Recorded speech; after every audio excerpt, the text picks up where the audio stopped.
there is still so much opportunity in her or his body to heal. And if we can remove the source of the issues that child's immune system is being damaged by, then that child will heal. They will heal and they will recover. And they can have a perfectly healthy immune system and body for years to come. Hey everyone, this is Dr. Barrett. I'm a board-certified chiropractic physician with a passion and emphasis in functional nutrition. We can't wait to add value to your health as well as the health of your family. Thanks for listening in to the Real Health Podcast. Hey, before we jump into today's episode, do me a favor.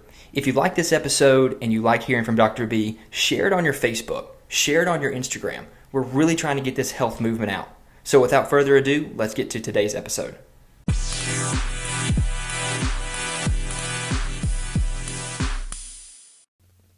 Welcome back to the show, everyone. You're listening to the Real Health Podcast with Dr. B.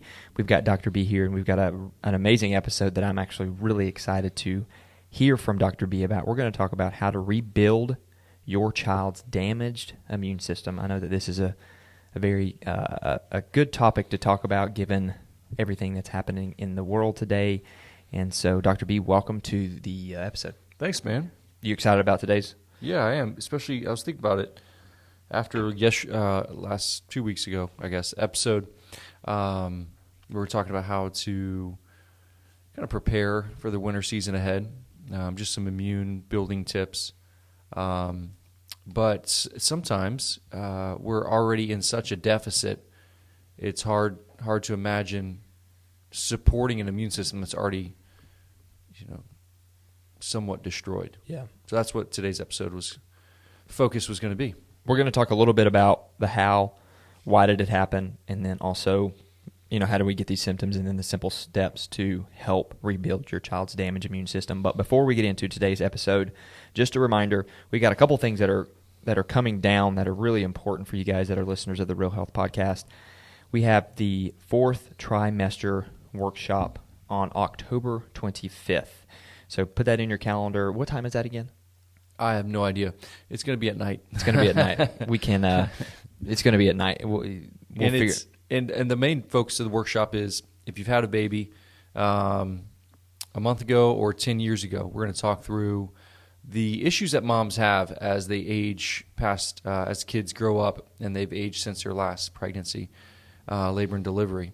And so that could be all the way from pelvic floor weakness to postpartum depression, to thyroid issues, to hair falling out, to low energy levels, chronic fatigue, brain fog, why am I stressed? Or it could be if you are getting ready to have your first baby. You just want to think proactively. So that's what the workshop's for. Should men accompany their wife? Absolutely. Men should always accompany their wife. I knew you were going to say that.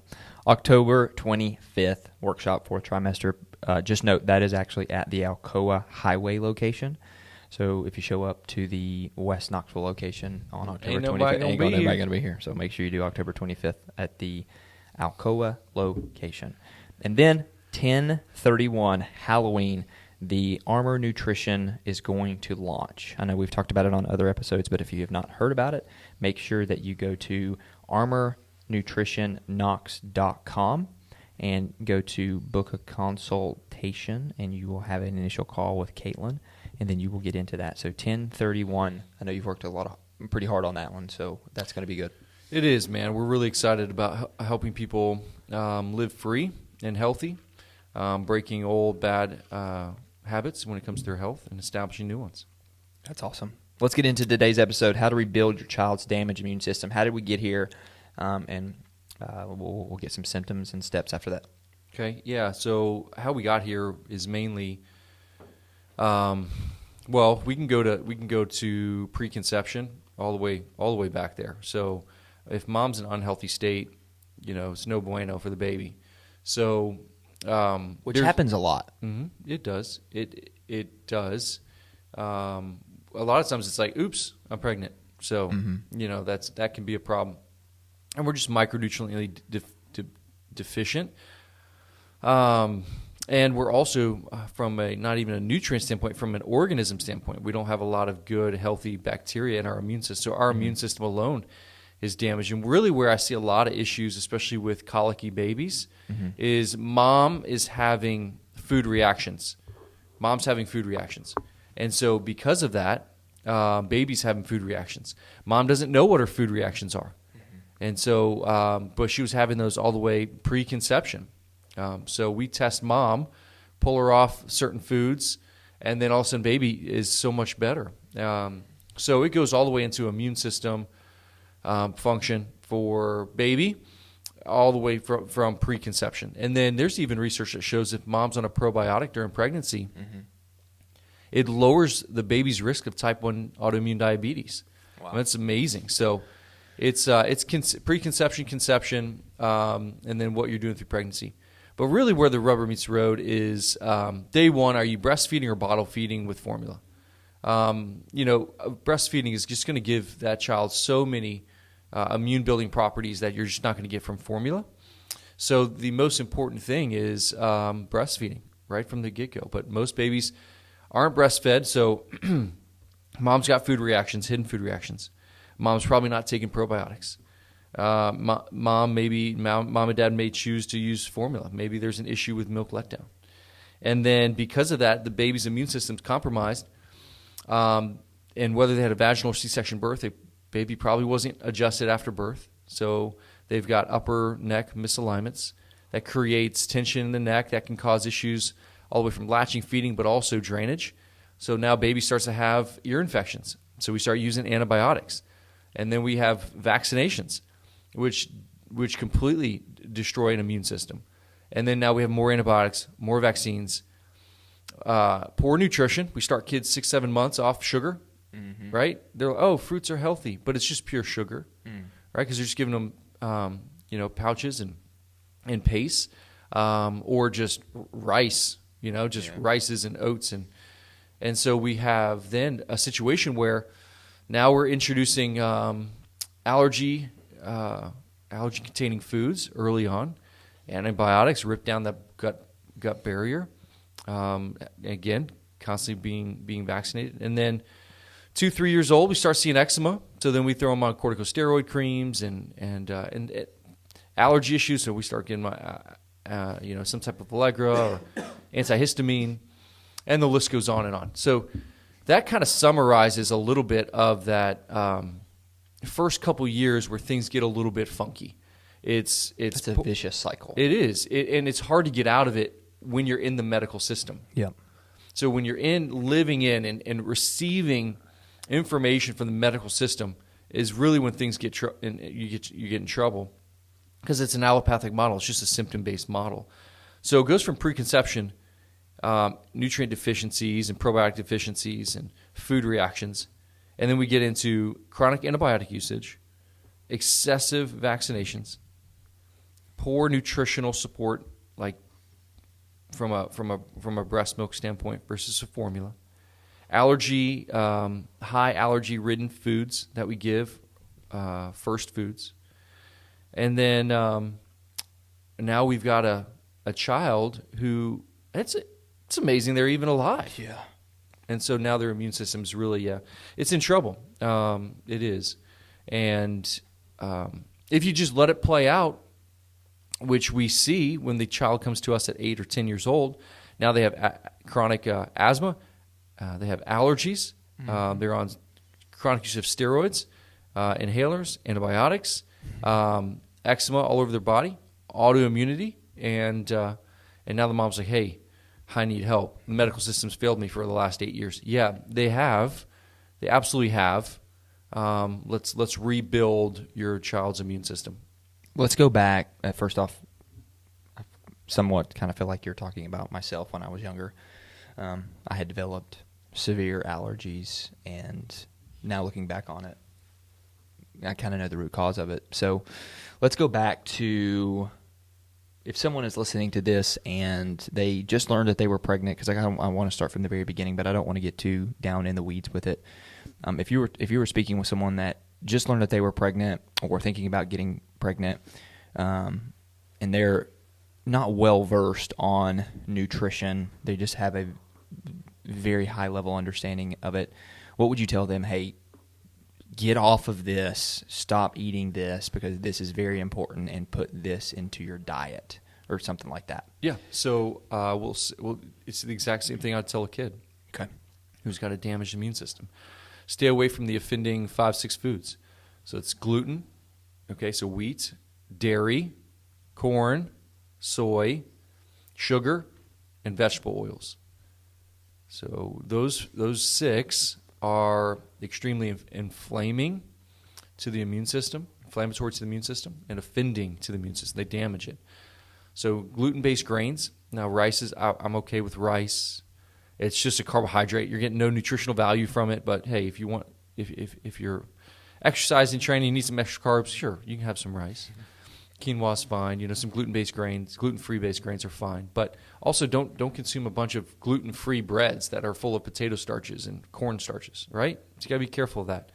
So gluten, corn is just genetically modified, hard to break down grain. It's hidden in a lot of stuff. stuff. Corn syrups and corn sugars and corn starches, and it's everywhere. Especially in because we have a 1-year-old, and you read the labels of foods, and it's everywhere. Yeah, and soy too. These are like highly processed grains that we soybeans, bean obviously, but we consume these at high levels, and they're just genetically modified, terrible for our body, full of pesticides. So they're really destructive to our gut. And then, dairy is a big one. Dairy is a big issue. So I pull people off dairy as, again, it affects 23 different parts of the brain. Casein is very inflammatory to the body. And so it's really hard to find an actually pure source of A2 certified grass-fed raw cow, milk. So you said that pretty fast. Yeah, exactly right, because you're just not going to find that. Yeah. When I lived in South Carolina, I think it was legal to have raw milk. And so I used to get a gallon. I used to go to a food store, and I would pick up a gallon of I'm talking like straight from the udder milk, and it was milk. Yeah. I've heard the whole I've heard the whole saying of like this whole 2%, whole percent, whatever you want to call it. That's not milk. Yeah. Like what I would have it with protein shakes, and it was glorious. Thick. Awesome. Full fat. Yeah. And then so then we have issues of just sugar, we all know that sugar damages the immune system. Yet we give it to our kids all the time. One of the craziest things is everywhere kids go, there's sugar. Like at school, they get a 75 on a test and they get a lollipop. You're like, what the heck is that? They go to church and all the way out they get a lollipop. You're like, come on, man, really? Yes. Like I'm trying to actually help build my child's health, and everywhere I look, they're getting rewarded with sugar. Are we creating an issue of addiction? Absolutely we are. These kids are cocaine addicts of sugar. Okay, question then. Dr. Barrett, you've got 4 kids. Sugar is everywhere. How do you talk to your kids about sugar? Well, now, so we've had the conversation since day one. So now they give it, they take it because they're polite. Okay. They give it to us. Okay. We throw it away.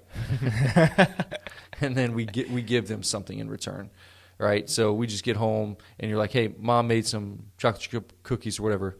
So we're kind of, I know it sounds crazy, we're still giving them sugar in a way. Like we're still giving them a treat or a dessert. Yeah. But we're actually rewarding good behavior, like good choices. We're not rewarding something they did just by participating or being at church or school. Yeah. We're rewarding them making a healthy change. Yeah. So there's actually a lot of science into that when you want to make if you have, or you're trying to break an addiction towards something, well, it's one thing to just not do it. Like, hey, I'm not going to eat that donut that I see sitting in the waiting room. I'm not going to eat that donut versus I'm not going to eat that donut and I'm going to drink 8 ounces of clean water. Drinking the positive reinforcement of, hey, I didn't just neglect, I did something of value to my health, actually helps break the addiction quicker. So for a child, it's just psychology. We are rewarding them for making a good, healthy health change or health habit, making a good health decision. And so that's what we do. Okay, I don't want to get down the child psychopathic realm here, but I think it's important because I think you deal with it every single day, and it's something that I know that the listeners are wondering, well, what if they say, well, all the other kids get the sugar, and I know that your children may have said that to you too. What do you say to that? Go ahead and have it. Yeah, let's see what happens, buddy. That's what I tell them. I said, hey, you're old enough now. It's your choice. At some level, 3-4 years old, we really dictate hard. But at now 9, 11 years old, we're like, hey, if you want that, you can have that. But just so you know, in a couple hours when your stomach hurts, you got a headache, you feel foggy, you're tired, okay? Then I don't want you to complain. And I want you to know that's what that particular cupcake did, right? And now what we find is that they're saying it's just not worth it. That's amazing. At 9 years old, 11 years old, they'll just say, no, I really don't want it. And what we find is they just want to be a part. So sometimes they'll grab it and like lick the icing or something like that and kind of just give it to us behind our back. You know what I mean? Like just them grabbing it, if it makes them feel like a part of the team or a part whatever. But yeah, it's hilarious, man. But I'm so proud of them. It's little things that we started from early on. Yeah. Okay. I'm glad that we kind of got down that because I've actually always wondered that question. Yeah. I know some people on here probably wondered that. Yeah. No, it's a great question. I would never thought to ask it. Yeah. That's why you're here. So how do we rebuild it? It can be rebuilt. Let's let the listeners know that, right? Yeah, it can. Now, a child is going to have full-blown autoimmunity, Crohn's disease, ulcerative colitis. I pray you're not there. If it is, we can dampen that down, right? We can dim down that autoimmunity. We can't necessarily reverse that. But for the most part, all these kids, yes, I've seen it over and over again. We can rebuild the immune system. I think it starts off always with what we're eating. So exactly what I just told moms that are pregnant or preconception, nutrition, avoiding this 5, right? 6 foods. So that's number one. I would absolutely, if your kid has an immune issue, I would avoid those foods. And I would also consider food allergy testing because there's probably a lot more than just those. So you can test it real quick. I get this question a lot. I went to my allergist, and they said I don't have any allergies. And I just laugh. And their skin's inflamed and red and has eczema all over it.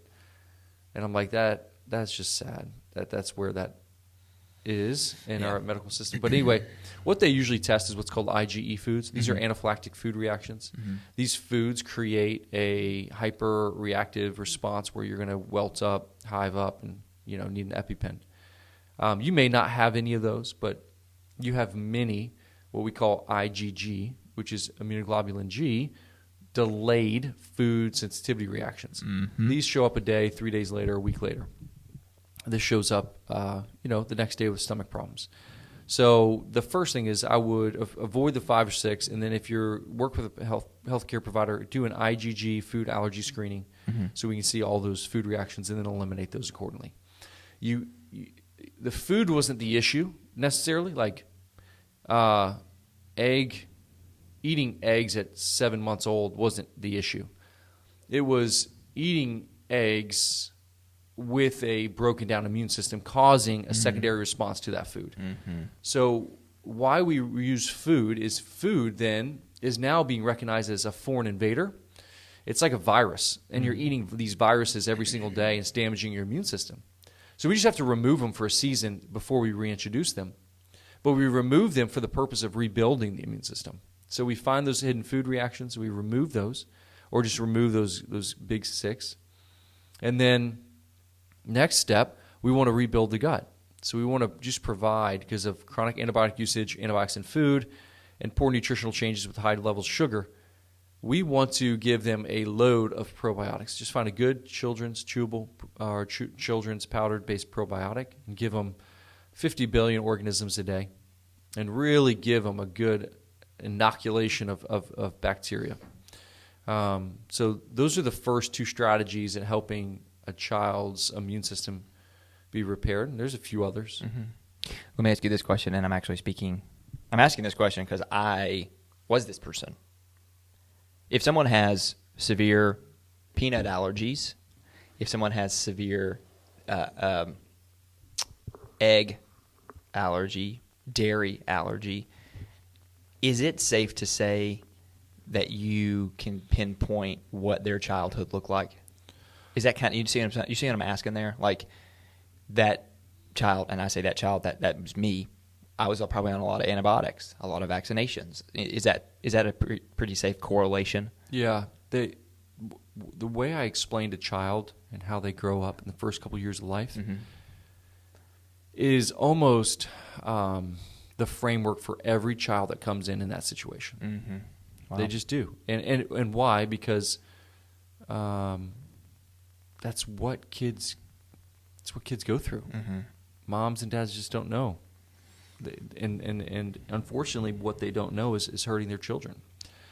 And so, yeah, that's just, it is. It's the model of creating a damaged immune system. So, yeah, kid comes in with those symptoms, we can really just point it back to that whole upbringing.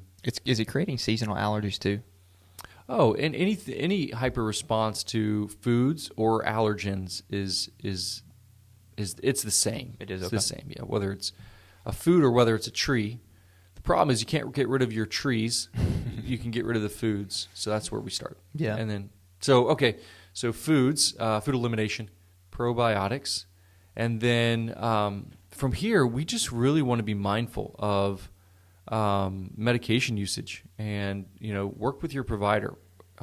Do I need an antibiotic, or can I just let this run the course? And so I think that's really important. Also, build up your child's immune system with healthy vitamin D. A kid, 400 IUs to 1,000 IUs a day of vitamin D. Get them some natural sunlight. Make sure they're getting out and about. Give them daily vitamin C. Just some good antioxidant support for their immune system as well. Like these are simple things that are very, very good, very profound to help a child turn their immune system around. And then I would tell you that a lot of the kids have a problem with infections, usually parasitic and bacterial infections. So typically you're going to want to do some type of antimicrobial approach, and maybe we'll do the same thing this episode we did last episode. Put a full script link, and I'll upload a couple products that we use for our kids in the office when we're trying to kill off some bugs. Because usually what I'll do is remove the offending foods. Give them probiotics, and then cycle them on a natural antimicrobial that's going to kill bad bacteria, fungus, parasites, and clean out that system that's damaging the immune system as well.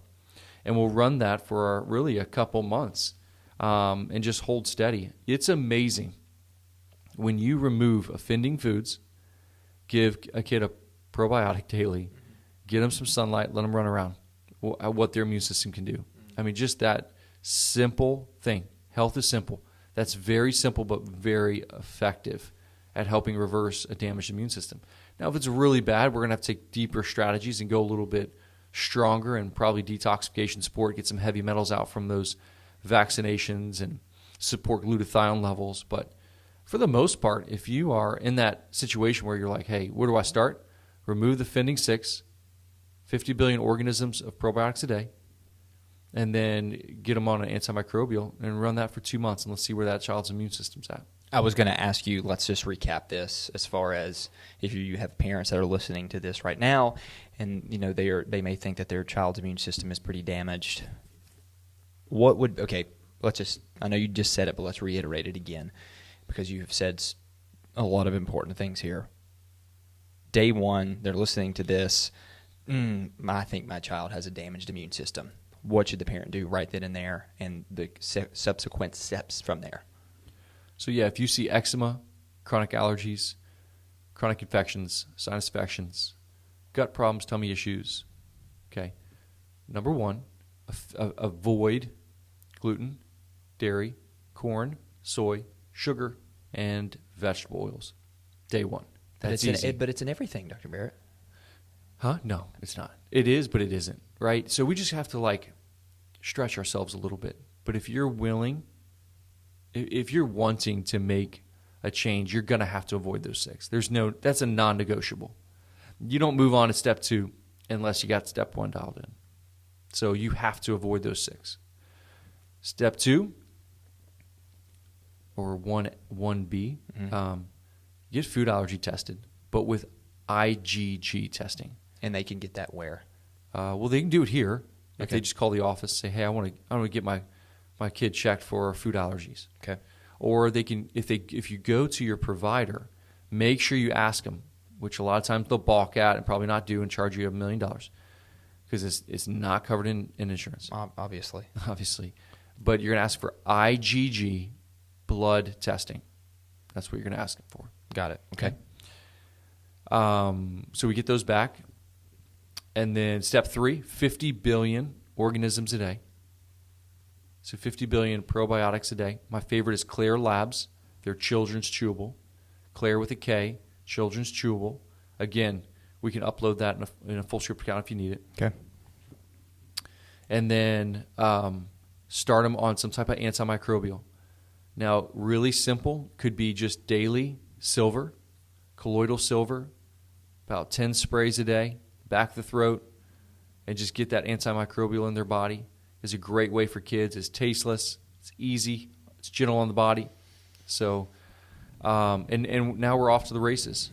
And if there's bigger issues that we gotta hurdle, that's where you're gonna have to work with someone locally. But that'll take a child a long way. And then of course get them outside, get them in the sun, get them playing. What about we're rolling into the wintertime when it's colder outside, vitamin D is less. Supplementation for kids? Yeah, I would say if they're 1 to 3 years, 1 to 4 years old, 400, 800 IUs a day is fine. Okay. When they start getting above 5,000 IUs a day, yeah. And then when they're maybe around 10 or so, 2,000 IUs a day. As they get a little bit bigger, 15, 20, 2,000, 4,000 IUs a day during the wintertime. If a parent comes to you, which I know that they have, and this has been something that they've struggled with because they've seen their kids struggle with eczema, allergies, what would you say to that individual that is sitting in front of you and they seem defeated? Yeah, well, I had a consult with a patient a couple weeks ago. It was heartbreaking for me. I'm a softie. My girls' soccer team lost the championship match. So did your college team. I'm so sorry. No, there wasn't a championship match. We haven't talked about that yet. It wasn't a championship match. He's a Florida fan, people, so go ahead. And so it was off of a terrible call. Ref called a goal. It didn't even come close to crossing the line. It was awful. Long story short, the girls come off, and they're crying. Oh. Right? 7, 8 years old, or 8, 9 years old. And so I started tearing up, man. I brought them around and I said, "All right, girls, just put your arms around each other. Coach needs a second." Oh man, it was heavy. I've been processing that all week. So this little girl comes in. It was such a sweet little girl. Her whole body her skin was really, really reactive, and a lot of just eczema peeling of the skin. And so it just broke my heart. And so I know the parents there too. And so I think the most important thing to communicate is that case and a lot of other cases feels like there's no way out, that I'm not going to have my child ever be healthy, live healthy. And so the most important message that we communicate is there is still so much opportunity in her or his body to heal. And if we can remove the source of the issues that child's immune system is being damaged by, then that child will heal. They will heal and they will recover. And they can have a perfectly healthy immune system and body for years to come. That's really it. Just giving them hope.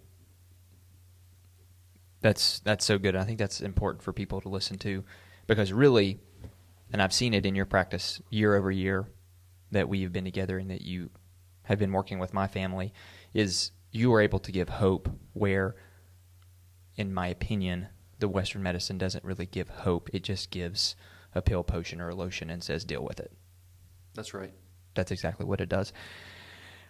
Guys, 4 things / 5 things. Avoid the 6. IgG, blood test, probiotics, Claire Labs. I will link that in the show notes. Make sure you go do that. Antimicrobial with the Daily Silver, and then possibly vitamin D. Dr. Barrett, thank you so much for this episode. I know that this is going to serve a lot of parents well. Anything else you want to leave the listeners with? Not at all. Perfect. Guys, make sure that you are ready to go for the 4th trimester at Alcoa Highway, and then make sure that you sign up for the ArmorNutritionKnox.com consultation. Dr. B, see you next episode. See you, brother. Before you hit X, hold on 1 second. Hey, thanks so much for listening to the podcast today with Dr. B. 2 things that would really help the Real Health Podcast movement. 1, share it on your social media, your Facebook, your Instagram, wherever you're on a social network. And 2, if you go to Apple Podcast and you scroll down, give us a 5-star rating and give us a review. Thanks so much for your time, and we'll see you next episode.